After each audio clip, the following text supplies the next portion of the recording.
The girl in the closet. It was supposed to be just another summer night. I was sitting in the living room, watching TV with my little sister, Erica, when the knock came. It was weird, late enough that nobody should have been visiting. Dad wasn't home yet, and Mom was still at work. I told Erica to stay put while I checked the door. Big mistake. The second I cracked it open, two men shoved their way inside. One of them grabbed me by the shirt and threw me into the corner. Erica screamed, and the other guy told her to shut up. He pulled out a knife, just enough to flash it in the light. "This isn't about you," he said, pointing at me. "We're here for her." My heart sank. They grabbed Erica and forced her out the door, stuffing her into a van parked in the driveway. I was paralyzed, frozen, useless. As soon as they drove off, I ran to the phone and called 911. I can only imagine what Erica must have felt during those next few hours. Later, she told us everything. The van stank of cigarettes and motor oil. They blindfolded her and tied her hands with thick rope that dug into her wrists. She said she didn't cry, she knew it wouldn't help. Instead, she focused on the knot. Feeling it, testing it, memorizing it. They dragged her into a basement somewhere in Kansas City. She couldn't see much, but she could hear the creak of stairs, the hum of a furnace. They threw her into a closet and slammed the door shut. Then, silence. Erica said the first thing she noticed was the rope. It wasn't as tight as she thought. She shifted her wrists, twisting, pulling. Nothing worked. So, she used her teeth. She bit down, the coarse fibers shredding against her gums. It hurt, but she didn't stop. Her mind was racing, thinking about Mom and Dad, about me. About how she wasn't going to let these guys win. After what felt like hours, the rope frayed and snapped. Her hands were free. The door came next. She tested it, pressing her shoulder against the wood. It didn't budge. But then she noticed a weak spot near the bottom, a thin crack, just wide enough to kick. She said she kicked until her feet went numb. She didn't stop, not even when her legs ached. Finally, the wood splintered, and the door swung open. Erica ran. She didn't care where she was going, just up the stairs, out of the house, into the street.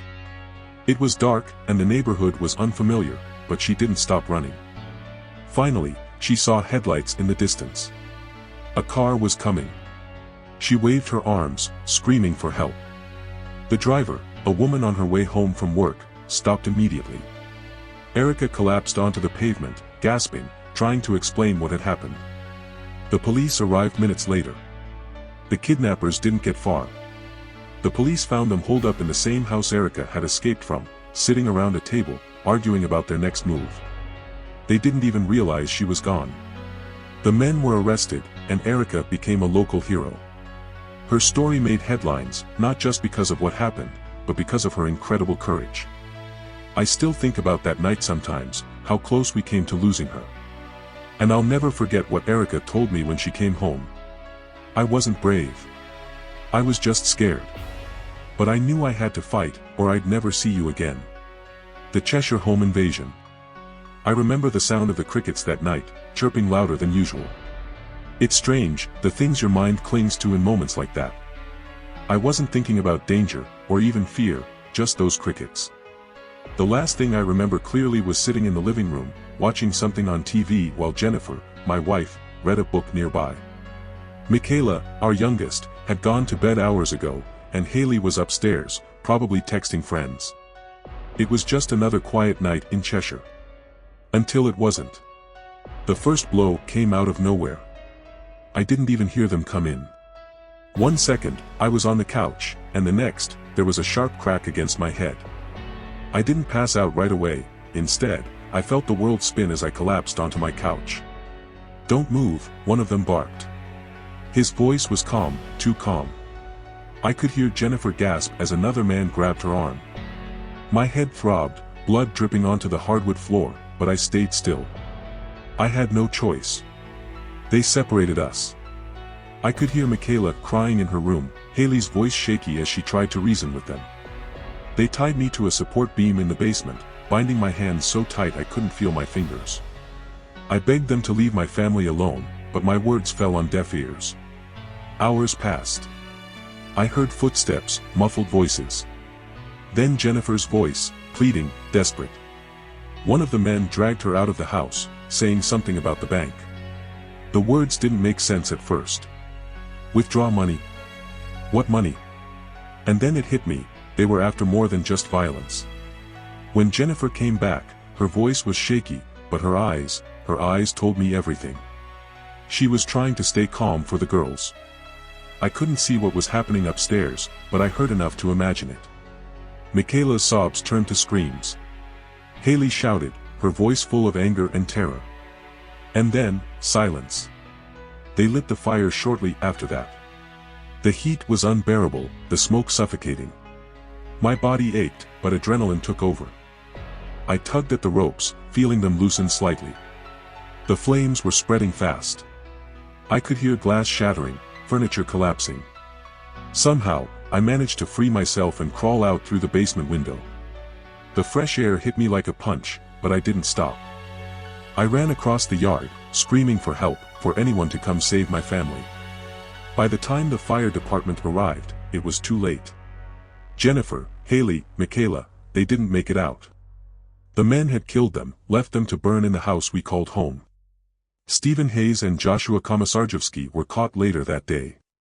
I remember their faces during the trial, cold, detached, as if they were talking about someone else's nightmare. People call me a survivor, but I don't feel like one. I lost everything that night. My family, my home, my sense of safety. The only thing I have left is the memory of them, Jennifer's laugh, Haley's determination, Michaela's kind heart. And the question that haunts me every day, why wasn't I able to save them? I'll never have an answer.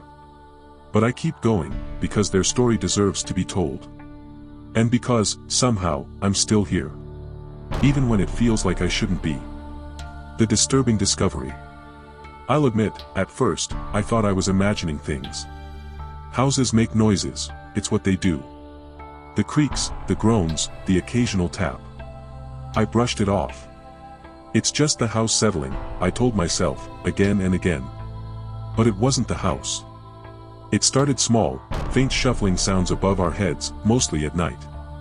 My fiancé, Greg, would joke about raccoons or squirrels, but I couldn't shake the feeling that something wasn't right.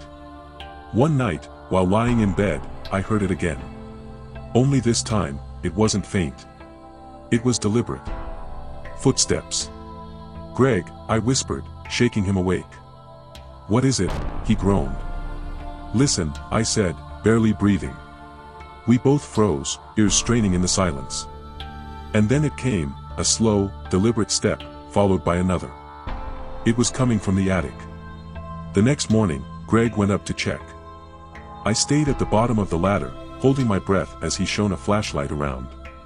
Nothing here, he called down. Relief washed over me. I convinced myself it was all in my head. But then, my son, Tyler, found the cups. He came running downstairs, holding one in his hand. Mom, what's this? He asked, his face scrunched up in confusion. It was a styrofoam cup, stained yellow. My stomach dropped as I took it from him. Where did you find this? The attic, he said. Greg and I exchanged a look, and without a word, he went up again. This time, he searched every corner, pulling back insulation and moving boxes. And that's when he found the blankets. My heart was pounding as Greg came down, his face pale. Tracy, he said slowly, someone's been living up there. We called the police immediately. They searched the attic and found more than we could have imagined, food wrappers, empty water bottles, and more of those disgusting cups. But what scared me the most was the small hole in the attic floor. It was directly above our bedroom. He'd been watching us. When the police caught him, I couldn't believe it. It was Derek, my ex-boyfriend. The same Derek who'd gone to prison years ago. The same Derek I thought I'd never see again. He told the police he'd been out for weeks and wanted to reconnect. Reconnect? By hiding in my attic and spying on my family? It makes my skin crawl to this day. No one was hurt, thank God, but the thought of what could have happened still keeps me up at night. Every creak, every groan of this house sends me into a panic. We've since moved. I couldn't stay there, knowing someone had invaded our space so intimately, had violated the one place we were supposed to feel safe. But the fear hasn't left me. And sometimes, late at night, when the house is quiet, I still find myself listening, just in case. The shadow in the hallway. It all started about a week ago. I was lying in bed, scrolling on my phone, when I thought I heard a soft creak in the hallway outside my room. I live alone, so the sound immediately made my stomach drop. But, you know, houses settle, right? That's what I told myself as I locked my phone and tried to sleep. The next morning, I found nothing unusual. The doors were locked, the windows secure. Still, I couldn't shake the feeling that someone, or something, had been there. 2 nights later, it happened again. I had just turned off the lights when I heard it, a faint shuffle, like a foot dragging against the floor. This time, it was closer, right outside my door. I froze. My hand hovered over my phone, but I couldn't bring myself to call anyone. What was I supposed to say? Hey, I think the air in my hallway is off. I finally mustered enough courage to open the door. The hallway was empty. But then, as I turned back toward my bed, I saw it. The mirror on my closet door reflected a shadow, long, thin, and utterly unnatural. It darted out of sight the moment I focused on it. I slammed the door shut and didn't sleep that night. The following day, I convinced myself it was all in my head. Lack of sleep can make you see things, right? But just to be safe, I set up my old webcam in the hallway and connected it to my laptop. If anything moved, I'd have proof. That night, the hallway stayed silent. But when I checked the recording the next morning, my heart stopped. At exactly 3:12 a.m., the camera picked up movement. A figure, dark, featureless, stepped into view, standing perfectly still in front of my bedroom door. Its head tilted, as if listening. It lingered for an excruciating 3 minutes before slowly retreating out of frame. I stared at the screen, trying to process what I'd seen. Who, or what, was that? By now, I was too scared to stay in the house alone. I decided to crash at a friend's place for the night. But just as I was packing a bag, I heard it again, the shuffle. This time, it was louder. And it was coming from inside my room. I wanted to run, but my legs felt like lead. Instead, I grabbed my phone and edged toward the door, heart pounding so hard I thought it might explode. I flung the door open, ready to confront whatever was there. But the room was empty. Well, almost. The mirror on the closet door was cracked. The jagged lines spiderwebbed across the glass, and in the reflection, I saw something that shouldn't have been there, me. But it wasn't me. The reflection was grinning, a wide, toothy grin that split its face in half. I stumbled back, knocking over a lamp. When I turned around, the reflection was gone, and so was the crack in the mirror. I didn't stay to figure out what it meant. I left the house that night and never went back. But sometimes, late at night, I hear it again, the faint shuffle, the creak of a floorboard, and I wonder, did I really escape it, or is it still waiting for me?